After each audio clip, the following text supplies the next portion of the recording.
Hello everyone, good morning. मैं Archana Mishra. Dear students, आज हम लोग क्लास 12 हिंदी आरोह भाग 2 से रघुपति सहाय फिराक गोरखपुरी की रचना रुबैया इसका अध्ययन करेंगे। यह फिराक गोरखपुरी की बहुत सुंदर सी मार्मिक रचना है। इसमें कवि ने एक छोटे से बच्चे और माँ के बीच का प्रेम चित्रण किया है।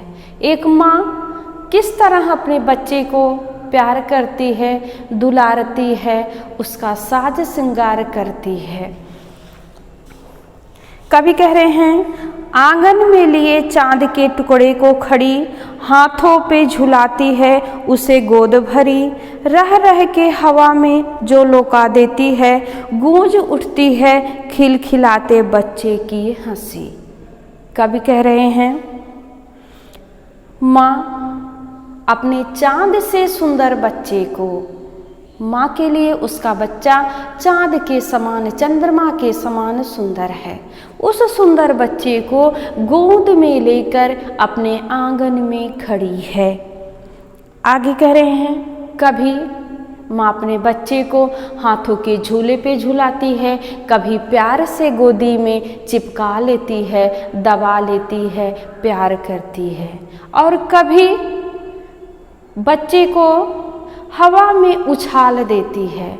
और जब माँ बच्चे को हवा में उछालती है तो बच्चा बड़ी तेजी से, बड़ी जोर से हंसता है। उसके हंसने से, उसके खिलखिलाने की आवाज़ से पूरा वातावरण गुंजित हो जाता है।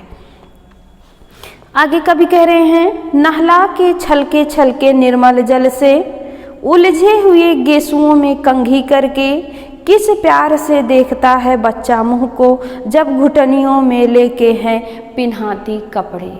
माँ अपने प्यारे बच्चे को स्वच्छ निर्मल जल से नहलाती है और उसके गीले गीले बालों को कंघी करती है, और जब घुटनों पर बच्चे को लेकर बैठाकर उसे कपड़ा पहनाती है तो बच्चा बड़ी प्यार से अपनी माँ को देखता है, और माँ भी उतने ही प्यार से अपने बच्चे को निहारती है। आगे कवि कह रहे हैं, दिवाली के शाम घर पुते और सजे, चीनी के खिलौने जगमगाते लावे, वो रूपवती मुखड़े पे एक नर्म दमक, बच्चे के घरौंदे में जलाती है दिए।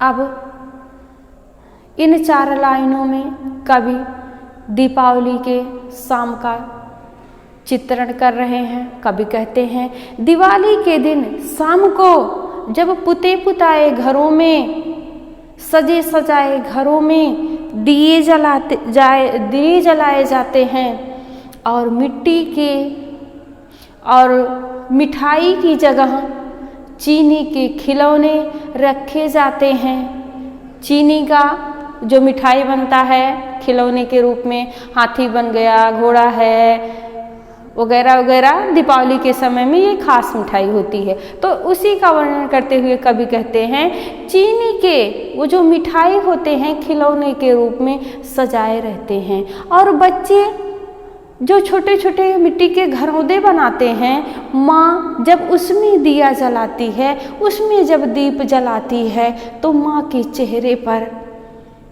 प्यार की मुस्कुराहट दमकने लगती है, बहुत प्रेम उमड़ने लगता है अपने बच्चे पर।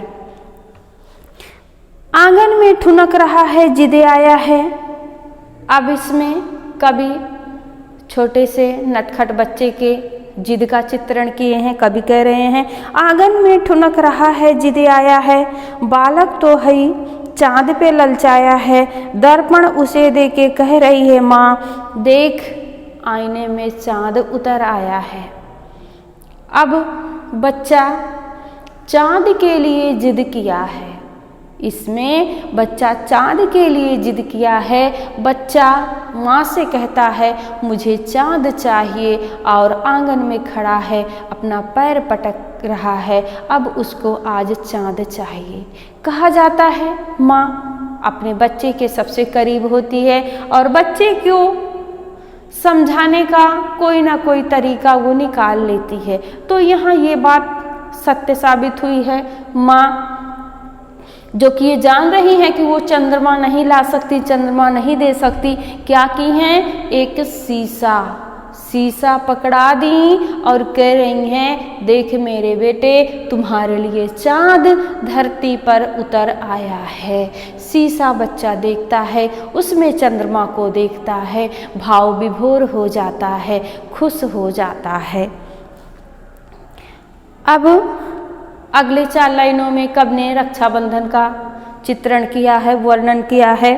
रक्षाबंधन की सुबह रस की पुतली छाई है घटा गगन की हल्की हल्की, बिजली की तरह चमक रहे हैं लच्छे, भाई के है बांधती दमकती चमकती राखी।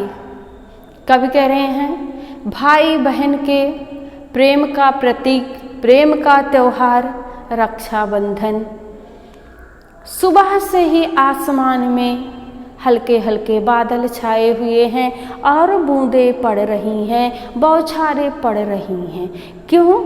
रक्षाबंधन का त्यौहार सावन के महीने में पड़ता है और बादलों का छाना, बौछारों का पड़ना ये स्वभाव है, स्वाभाविक है। बिजली की तरह चमक रहे हैं लच्छे।